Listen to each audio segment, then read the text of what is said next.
இந்த வெஹிக்கிளில் வந்து பார்த்தீங்கன்னா யமகாவில் FZX லேட்டஸ்ட் மாடல் BS6 பார்த்துருப்பீங்க. இந்த வெஹிக்கிள் நிறைய வந்து மூவ்மெண்ட் போயிட்டுருக்கு. வீல் லப்பர்லாம் வந்து ஃபுல் அண்ட் ஃபுல் கட் ஆகிடுச்சு. பார்த்தீங்கன்னா தெரியும், பாருங்க எல்லாமே வந்து கட் ஆகிடுச்சு. ஸ்ப்ராக்கெட் மாற்றும் போது இந்த வீல் லப்பர் மாற்றணும். அதே மாதிரி ஏர் ஃபில்டரில் ஒரு ரொம்ப முக்கியமான விஷயம் உங்களுக்கு இங்கே பாருங்கள். இந்த மாதிரி ஆயில் இருக்குது அப்படின்னா இந்த ஏர் ஃபில்டரில் வந்து இங்கே பாருங்கள், இதை நான் ப்ரெஸ் பண்ணுறேன், மேலே எவ்வளோ ஆயில் வருதுன்னு பாருங்கள்.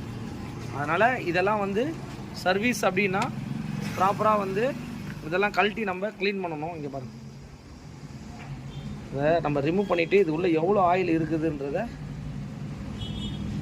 பார்த்தீங்களா. ஆயில் மட்டும் இல்லை, ஆயில் கூட சேர்ந்து உள்ளே இருக்கிற எல்லா டஸ்ட்டுமே இதில் தான் இருக்குது. இந்த மாதிரி இதெல்லாம் பார்த்தீங்கன்னா இதெல்லாம் வந்து நம்ம ப்ராப்பராக கழட்டி க்ளீன் பண்ணணும். இங்கே பாருங்க உள்ளே எப்படி இருக்கு பாருங்க. அதனால் ஏர் ஃபில்டரில் ரொம்ப ஒரு இம்பார்ட்டண்டான விஷயம் உங்களுக்கு.